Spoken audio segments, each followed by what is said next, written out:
우리가 함께 나눌 하나님의 말씀은 로마서 12장 14절에서 21절까지 있는 말씀입니다. 로마서 12장 14절에서 21절까지 있는 말씀, 성경을 찾으셨으면 성경을 가슴 높이로 들고 허리를 곧게 펴서 한 절씩 교독하여서 주의 말씀을 봉독하겠습니다. 너희를 박해하는 자를 축복하라. 축복하고 저주하지 말라. 즐거워하는 자들과 함께 즐거워하고 우는 자들과 함께 울라. 서로 마음을 같이하며 높은 데 마음을 두지 말고 도리어 낮은 데 처하며 스스로 지혜 있는 채 하지 말라. 아무에게도 악을 악으로 갚지 말고 모든 사람 앞에서 선한 일을 도모하라. 할 수 있거든 너희로서는 모든 사람과 더불어 화목하라. 내 사랑하는 자들아, 너희가 친히 원수를 갚지 말고 하나님의 진노하심에 맡기라. 기록되으되 원수 갚는 곳이 내게 있으니 내가 갚으리라. 주께서 말씀하시느니라. 내 원수가 줄이거든 먹이고 목마르거든 마시게 하라. 그리함으로 내가 숯불을 그 머리에 쌓아 놓으리라. 악에게 지지 말고 선으로 악을 이기라. 아멘. 잠시 하나님 앞에 기도를 드리시겠습니다. 우리 주 예수 그리스도의 하나님, 우리에게 이해력과 분별력을 주셔서 하나님을 알게 하여 주옵소서.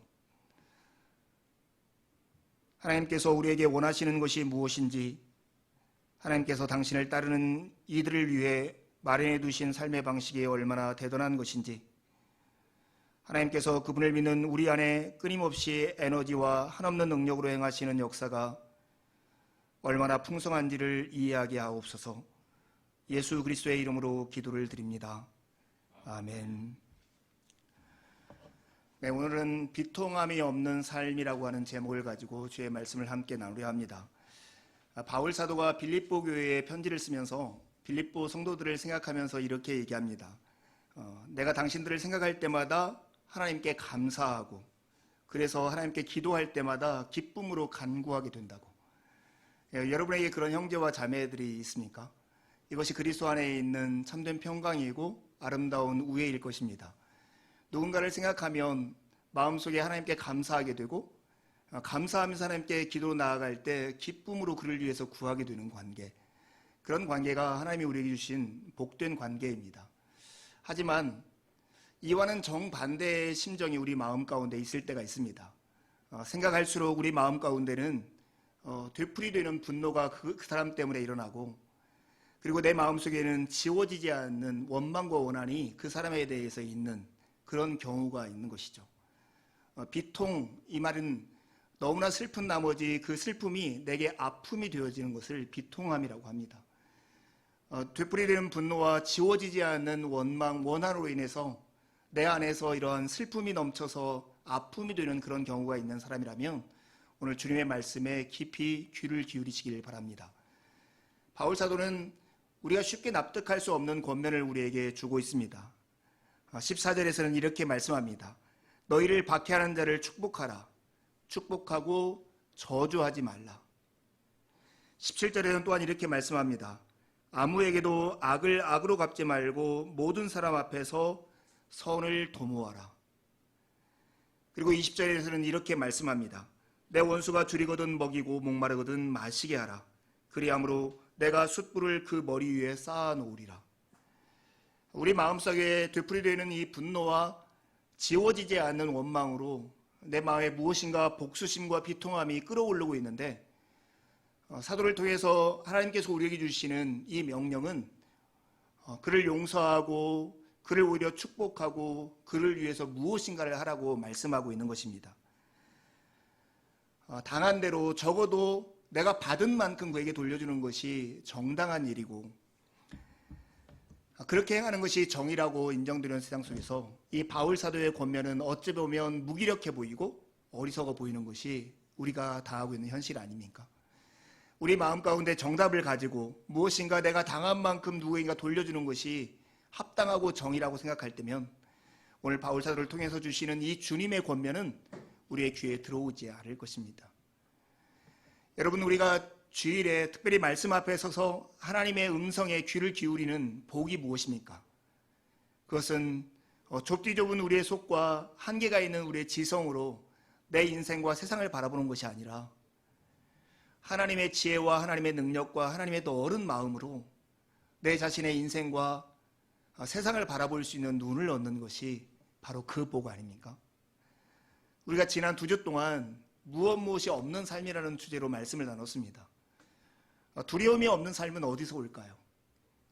내 인생의 삶과 우리를 둘러싼 환경과 역사가 내 자신의 뜻과 계획에 의해서 움직이는 게 아니라 하나님의 뜻하심과 하나님의 계획에 따라서 움직인다는 걸 알고 인정하고 믿을 때 우리는 그제야 두려움으로부터 자유케 되는 삶을 살 수 있습니다. 지난주는 우리는 조급함이 없는 삶에 대해서 나누었습니다. 왜 우리가 조급해지는가를 생각해 보십시오. 마치 우리가 우리의 뜻과 우리의 결정과 계획들을 우리의 힘과 우리의 노력과 우리의 능력으로 이루어야만 우리의 삶이 복될 것이라고 하는 기대와 생각 때문에 그런 거 아닐까요? 우리의 인생이 하나님의 뜻과 하나님의 계획에 의해서 움직인다는 것을 믿고 이해하는 사람이 조급함으로부터 자유케 되려면 하나님이 그 넉넉한 사랑으로, 먼저 하시는 사랑으로, 실패를 넘어서시는 사랑으로 당신의 뜻과 계획을 우리의 삶 가운데 반드시 이루어내신다는 것을 믿을 때만 우리는 조급함으로부터 자유케 되는 것입니다. 비통함이 없는 삶을 살기 위해서는 어떻게 해야 할까요? 비통함이 없는 삶을 위해서는 이 비통함과 복수심을 극복하는 길은 심판자이신 하나님께서 우리의 원한을 해결해 주실 것을 믿고 스스로 원수 갚는 것을 멈추고 원수 갚는 그 일을 하나님의 진노하심 앞에 맡기는 것입니다. 내가 원수 갚는 것을 멈추고 하나님의 진노하심 앞에 맡기는 것, 그것이 바로 우리가 이 비통함과 복수심을 극복할 수 있는 하나의 방법이고 하나님의 지혜입니다. 그렇습니다. 오늘 바울 사도가 우리에게 허락한 이 중요한 권면은 비통함과 복수심에 빠져있는 우리가 할 수 있는 최선인 것입니다. 제가 이번 주 교회에서 성역 공부를 하면서 한 자매에게 스스로 이런 병에 걸렸다고 얘기를 했습니다. 자기가 진단병에 걸렸다는 거예요. 진단병. 어떤 문제가 딱 돌출되면 자기의 경험과 자기의 생각과 지성을 가지고 문제가 뭐야? 빨리 이것을 해결해야 나는 이 어려움으로부터 극복될 수 있어. 그것을 단순간 만에 딱 이렇게 결정을 하고 진단을 한 다음에 자기의 삶이 온통 거기에 빨려 들어간다는 거예요. 그래서 그 고민, 그 생각 속에 자기가 머물러 있을 때가 너무 많다라고 얘기를 했습니다. 여러분은 어떠세요? 우리는 우리 스스로가 똑똑하고 우리가 지혜롭다고 생각할 때 우리는 늘 이런 진단병에 걸리기 일쑤입니다. 그래서 내 삶에 어떤 문제가 있으면 그러니까 무엇이 필요해? 이것만 있으면 내 삶은 자유케 돼. 내 삶은 해결될 거야. 이 마음을 가지고 내 모든 생각도 내 모든 에너지도 그 일과 그 해결 방법에 몰아넣고 있습니다. 이렇게 살면 정작 하나님께서 우리에게 주시는 지혜와 하나님의 방법들이 우리의 귀에 들어올 수 없는 것입니다. 가끔 우리의 일을 멈추고 우리보다 우리의 일을 더 잘하시고 더 잘하실 수 있는 하나님이 일할 수 있는 공간들을 만들어 드리는 것, 그것이 바로 믿음의 행동이고 오히려 지혜롭고 부지런한 행동일 것입니다. 우리의 믿음이 흔들릴 때가 언제인가 생각해 보세요. 우리를 둘러싼 박해가 지속되는데 이 박해를 견뎌낼 수 있는 우리의 인내심은 바닥이 나는 것이죠. 내 인내심이 바닥 나가는데 하나님의 심판은 지체되고 있을 때 우리는 무엇인가 내가 가지고 있는 힘과 능력을 가지고 내 앞에 있는 이 나에게 비통함을 주는 원수에 대해서 무엇인가 해결해 보려고 하는 그런 마음들이 우리 마음 가운데 이렇게 스물스물 올라오는 것이 아닐까요? 사랑하는 여러분, 오늘 우리가 비통함과 우리가 원망 가운데 있다면 우리 안에 되풀이되는 분노와 지울 수 없는 원한으로 내 마음 가운데 무엇인가 나를 잡고 있다고 하면 여러분, 오늘 사도를 통해서 주시는 주님의 말씀을 귀 기울여 듣고 잘 마음에 새기시길 바랍니다. 원수를 갚는 것이 내가 아니라 하나님의 진노하심에 맡기는 것이 우리의 최선인 이유는 적어도 두 가지가 있습니다. 그것도 하나님에게 있는 이유예요. 하나는 하나님의 정의 때문이고 다른 하나는 하나님의 긍휼 때문입니다.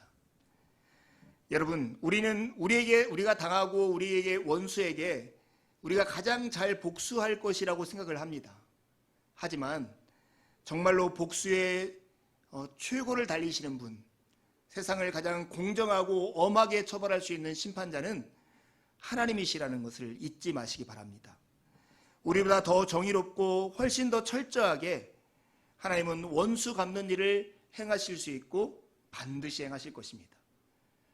그러니 그 주님께서 일하시도록 여러분은 자리를 뒤로 물리십시오. 그리고 하나님께서 일하실 수 있는 자리를 만들어주는 것, 그것이 우리가 가지고 있는 지혜입니다. 여러분, 주보에 있는 데살로니가 후서 1장 6절 말씀 7절 말씀을 함께 읽어보겠습니다. 너희로 환난을 받게 하는 자들에게는 환난으로 갚으시고 환난을 받는 너희에게는 우리와 함께 안식으로 갚으시는 것이 하나님의 공이시니. 여러분, 환난을 받게 하는 자는 환난으로 갚으시겠다고 말씀하셨어요. 환난을 당하는 여러분에게는 안식으로 갚으시겠다고 주님께서 말씀하신 그 하나님 앞에 심판의 자리를 넘겨드리는 것, 그것이 바로 우리가 비통함에 빠져 있을 때 취할 수 있는 최선인 것입니다. 비통함 가운데 빠져 있을 때 원수 갚는 것을 스스로 하지 않고 하나님의 진노하심에 맡기는 것이 최선인 두 번째 이유는 하나님의 긍휼 때문입니다. 여러분, 하나님께서 왜 심판자이시고 얼마든지 심판을 하실 수 있고 엄히 심판하실 수 있는 그 정의로운 분임에도 불구하고 왜 하나님은 심판을 지체하시는 걸까요? 특별히 당신이 사랑하는 백성들이 고난을 당하고 있고 어려움을 당하고 있는데도 불구하고 이 심판을 지체하시는 이유가 무엇일까요? 그 이유는 딱 한 가지입니다. 바로 그들에게도 회개할 수 있는 기회를 주시려고 하시는 것입니다. 회개에 이르게 하려고 하나님은 악을 행하는 자기들까지 인자하심과 너그러우심과 오래 참으심을 지금도 보이시는 것, 그것 때문에 지금 심판은 지체되고 있는 것입니다. 여러분, 이것이 내 원수에게 해당되는 일만이라면 우리는 하나님 지체하지 말고 지금 심판해 주십시오, 하나님 앞에 때를 쓰듯 기도해야 할 것입니다.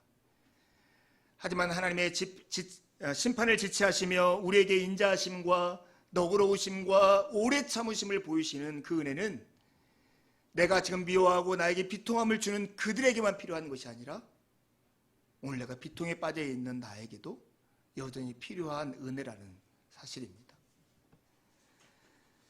그러기에 하나님의 이 인자하심과 오래 참으심과 너그러우심의 그 은혜를 기억하며 하나님의 심판의 때를 기다리는 것은 비통함에 빠져 있을 때도 우리가 취할 수 있는 최선인 것입니다. 여러분, 우리가 우리에게 힘들게 하고 우리를 어렵게 하는 한 사람들에게 취하는 분노, 그 분노들이 얼마나 위험한가를 여러분 잘 생각해 보세요. 특별히 이 하나님의 성품과 비교할 때 이 분노가 참 위험한 거예요. 여러분, 하나님의 성품은 악인들에게조차도 회개할 수 있는 기회를 주시는 넉넉함에 있습니다.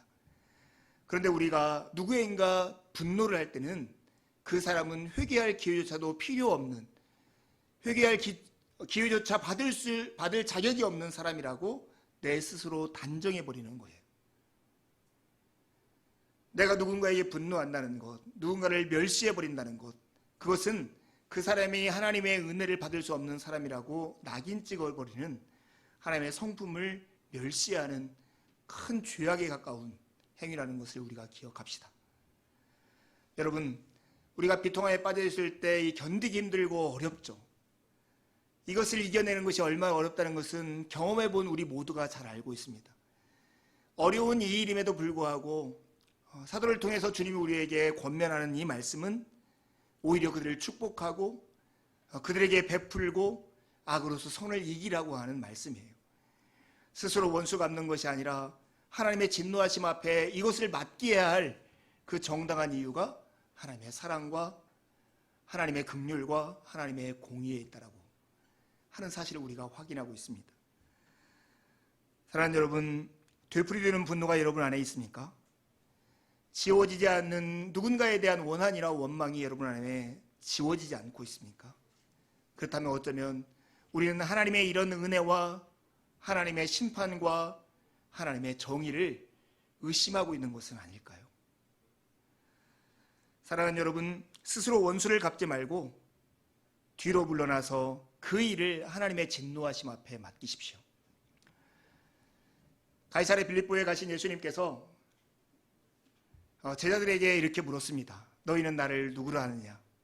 베드로가 우리가 잘 알고 있는 고백을 주께 드리죠. 주는 그리스도시요 살아계신 하나님의 아들이십니다. 그제서야 주님은 당신이 십자가에 못 박혀 죽고 사흘 만에 부활하실 거라는 것을 첫 번째로 말씀하십니다. 그때 베드로는 주님을 꾸짖듯이 만류하면서 그리하면 안 된다라고 붙잡습니다. 그때 예수님께서 베드로에게 하셨던 말씀이 이거예요. 사탄아, 내 뒤로 물러가라. 여러분, 사탄의 자리는 늘 주님의 계획과 주님의 뜻과 주님의 행동보다 앞선 자리에 있습니다. 예수님께서 베드로에게 하시는 말씀은 너는 내 앞에 있지 말고 내 뒤에 따라와라. 내가 행하는 걸 보고 따라오며 나의 행동을 좇아서 하라고 말씀하고 있는 것입니다. 그리스도인의 자리는 주님의 앞서가는 자리가 아니라 주님을 따라가는 자리라는 것을 여러분 꼭 기억하시기 바랍니다. 여러분, 우리에게 가장 우리를 원수를 우리에게 원한을 갖게 하는 그 원수들을 심판할 수 있는 최고의 심판자는 하나님이십니다. 그렇다면 그 악을 이기는 그 일을 하나님께 맡기는 것이 가장 지혜로운 것이 아닐까요? 올림픽 시즌에 지금 다다르고 있습니다. 올림픽을 이렇게 우리가 경험하고 있는데요. 올림픽 시즌 동안에 여러분 여러 경기 중에서 어떤 경기가 재밌는지 모르겠어요. 스포츠 하면 가장 공정하고 가장 좋은 것이라고 생각하는데 실제로 이렇게 스포츠 경기를 보면 전부 다 트릭이라는 걸 생각을 하게 되더라고요. 어제도 한일전 배구를 하는데 마른 서브라고 하는데 공격을 하고요. 모든 공격들은 어떻게 세터와 저기 수비수가 가위바위보 싸움에서 속이는가 여기에 막다 있더라고요. 그래서 스포츠는 공정을 가장한 가장 비열한 행위일 수 있겠다 하는 생각이 들었습니다. 제가 아는 목사님 한 분이 테니스를 너무나 좋아했어요. 근데 어느 날 테니스를 딱 끊었더라고요. 그래서 형님이 왜 테니스를 끊었어요? 이게 제가 물었더니 이분이 그렇게 얘기하더라고요. 경기만 하면 내 안에 본성이 드러나. 경쟁심이 일어나서 저 사람을 미워하게 되고 어떻게 이기려고든지 비열한 방법을 쓰더라는 거예요. 그래서 이거 하면 안 되겠다 하면서 그것을 딱 끊었다는 거예요. 여러분, 농구에 보면 이 비열함의 극치에 달하는 그 방법이 하나 있는데 그 아이솔레이션이라고 하는 전술이에요.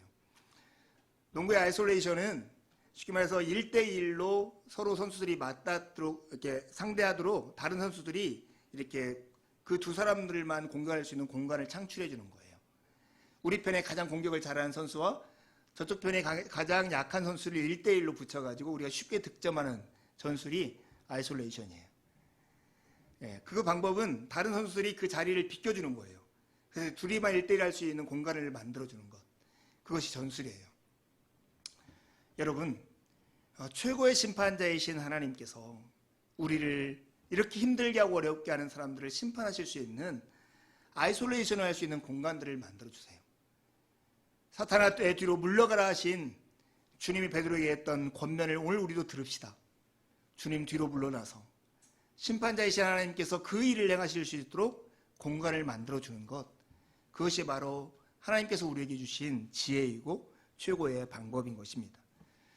정말 예수님은 당신의 이 비통함 가운데 이 일을 행하셨던 분이십니다. 여러분, 예수님이 십자가를 지시고 돌아가신 이 일이 하나의 문장으로 하면 우리 마음 가운데 와닿지 않을 수 있어요. 그러나 우리가 어떤 고통 가운데 처해 보면 예수님께서 이 땅에 당하신 고통이 얼마나 힘들고 어려웠던 고통이라는 것을 우리가 짐작할 수 있죠. 저는 1, 2년 사이에 한 번씩 큰 복통을 경험을 합니다. 이번 주도 한번 그 복통을 경험하면서 화장실에 한 30분간 이렇게 떼굴떼굴 굴면서 이렇게 지난 시간이 있습니다. 그 시간에는 제 마음속에 대해 이런 생각이 들어요. 죽었으면 좋겠다. 죽었으면 좋겠다 하는 그 마음이 제 마음속에 이렇게 들 정도의 그 고통이에요. 그러면서 제 마음속에 그럴 때마다 드는 생각이 있어요. 이런 고통이 계속 드는 사람은 얼마나 힘들까? 이런 고통이 계속 드는 사람은 얼마나 힘들까? 이런 생각이 들곤 합니다. 사랑하는 여러분, 예수님은 이런 고통과 비교할 수 없는 그때 로마 사회에서 가장 끔찍한 형벌인 십자가를 이 땅에 경험하셨어요.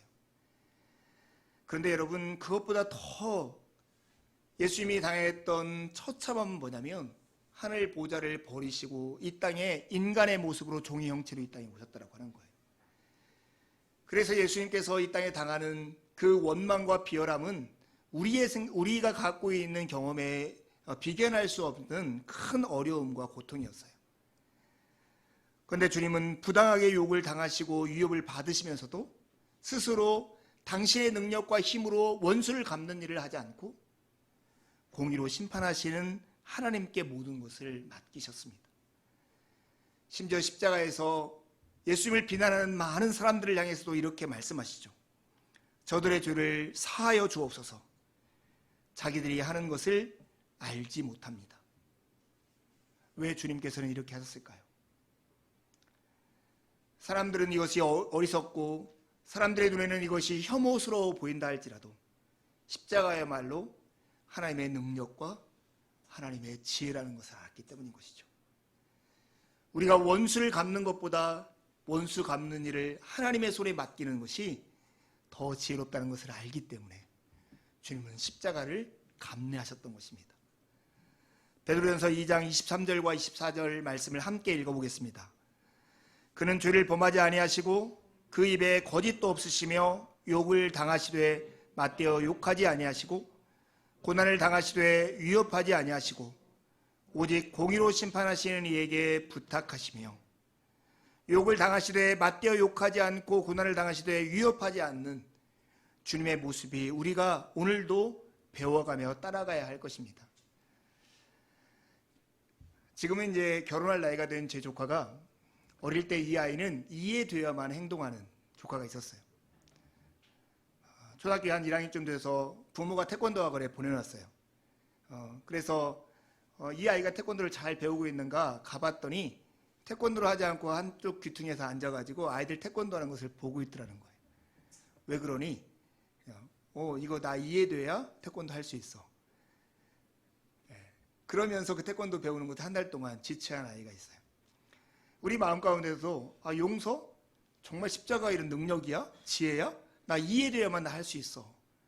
이렇게 말한다면 우리는 정말 배워야 할 것을 배우지 못하게 될 거예요. 중국 속담에 들으면 잊어버리고 보면 기억하고 행동하면 이해된다는 말이 있어요. 여러분, 예수님이 우리 앞에 살아간 그 길을 닮아가는 것은 이해될 때만 가는 길이 아니라 이해할 수 없을 때 따라 행동함으로써 그 결과로 이해하게 되는 길입니다.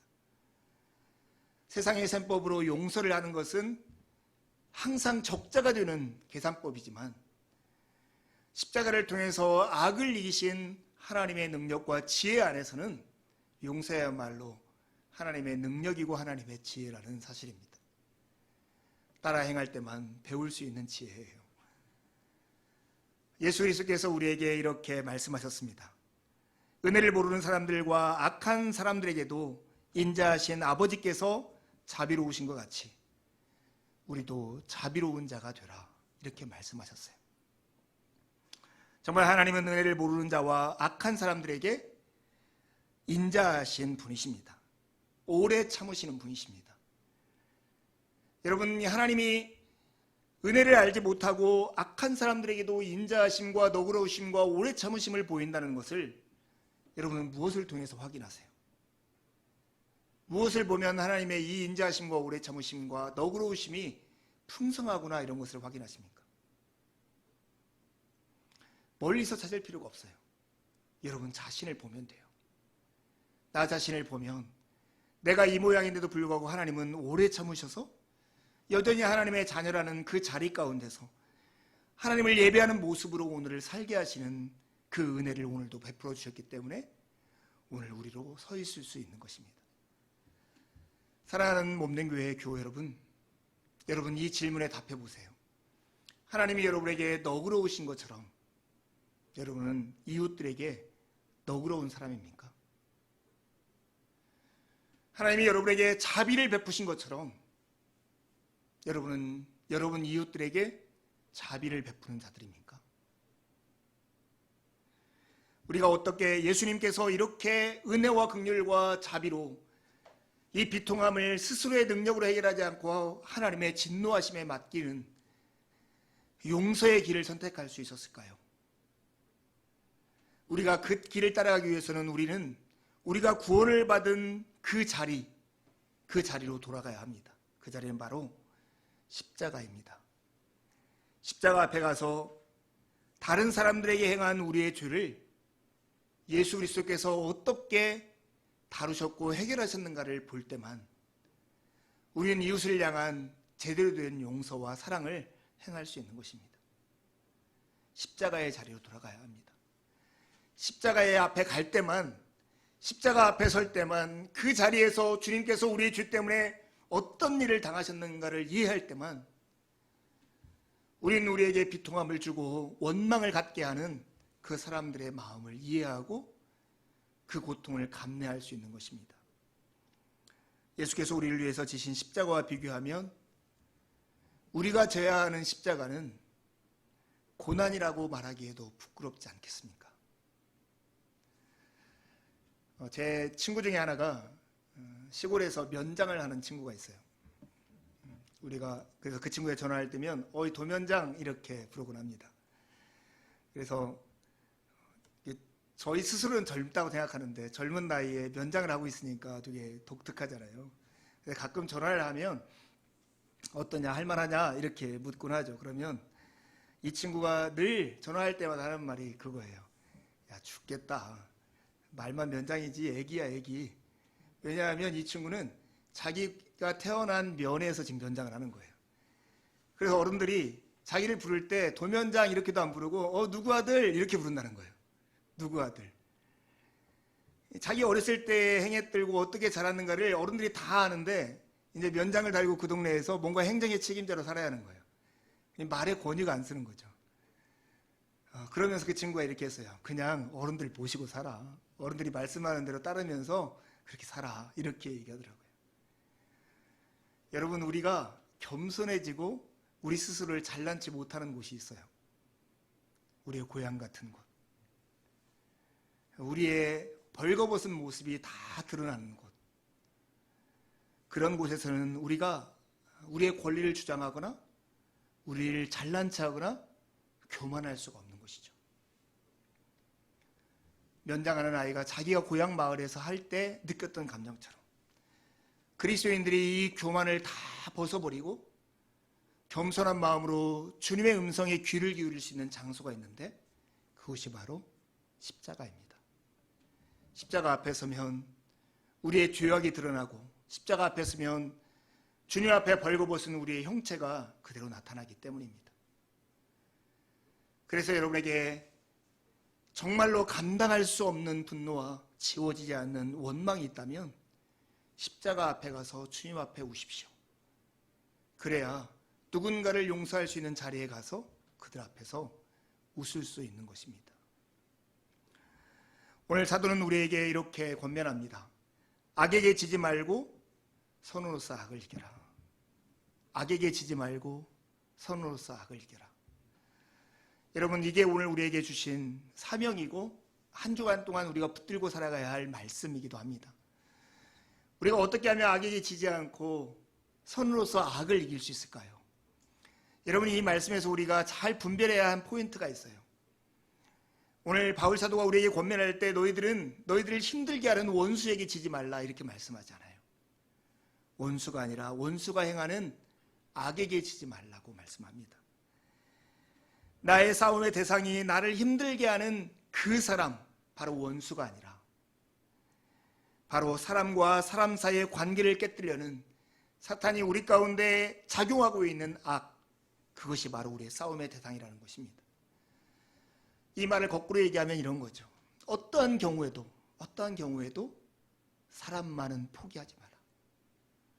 어떠한 경우에도 하나님이 지금도 은혜를 베풀고 있는 그 사람만은 포기하지 말라.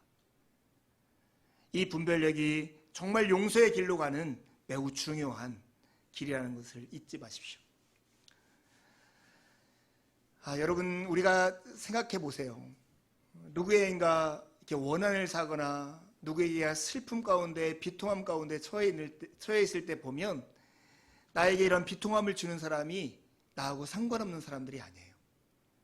대부분 다 내가 원망하고 내가 미워하게 되고 내 마음 가운데 비통함을 여기는 그 대상들은 내 가까이 있는 사람, 내가 무엇인가 기대를 가졌던 사람, 내가 무엇인가 그에게 신뢰나 내가 믿음을 주었던 사람, 그런 사람들이기 때문에 내가 비통함을 겪는 거예요. 사실은 그 사이에 악이 끼어들어서 우리 좋았던 관계가 이그러지고 서로 미움의 관계를 맞는 것이 우리 현실이라고 하는 거예요. 이런 속에서 여러분, 악과 그 악에 지금 기울어져 있는 이 사람 사이를 구분하는 지혜를 가지시길 바라요. 오늘 사도는 원수를 이겨먹지 말라고 하시고 악을 이기라고 말씀합니다. 그러기 위해서는 이 악이 우리를 분리시켜 놓고 분열하고 우리를 깨뜨리려고 할 때마다 우리는 오히려 반대로 그들과 함께 하려고 애써야 합니다. 여러분 한번 따라서 해보실래요? 질함질, 우함울.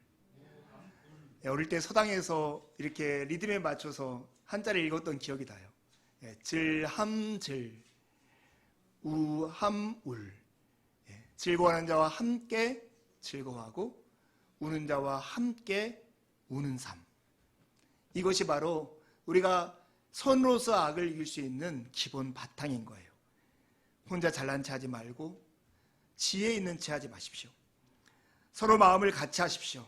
오히려 낮은 데 처한 사람과 마음의 눈높이를 맞추는 것, 그것이 하나님이 우리를 부르신 자리고 부르심의 길입니다.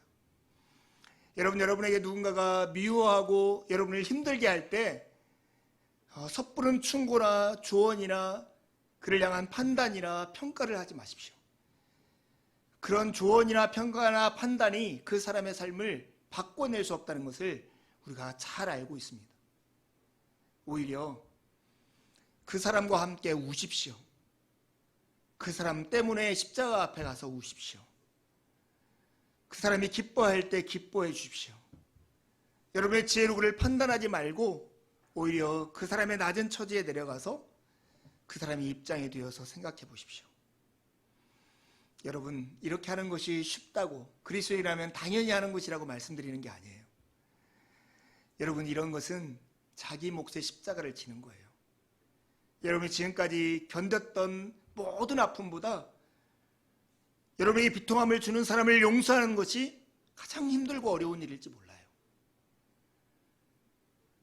오늘 사도를 통해서 주님이 주시는 이 교훈과 이 계명은 쉬우니까 너희들이 순종하면 아무나 할 수 있으니까 해봐, 이렇게 말씀하는 게 아니에요. 예수님이 십자가를 지듯이 자기 십자가를 지어야만이 감당할 수 있는 무거운 짐이에요. 그러나 이 길이 비통함과 복수심을 극복할 수 있는 가장 지혜롭고 가장 능력 있는 길입니다. 영혼의 독초인 비통함은 나 자신을 파괴할 뿐만 아니라 나의 이웃을 파괴하는 위험하고 매우 어리석은 행동입니다. 사랑하는 여러분, 정말로 이 원수를 갚는 이 일 스스로 하지 말고 하나님의 진노하심 앞에 맡겨드리십시오. 그리고 지금 여러분이 하실 수 있는 일, 선을 행함으로써 악을 이겨내십시오. 이게 오늘도 여러분을 사랑하시는 주님께서 여러분에게 기대하시는, 여러분에게 요구하시는 주의 말씀입니다. 함께 마음을 모두어서 주님 앞에 기도하겠습니다.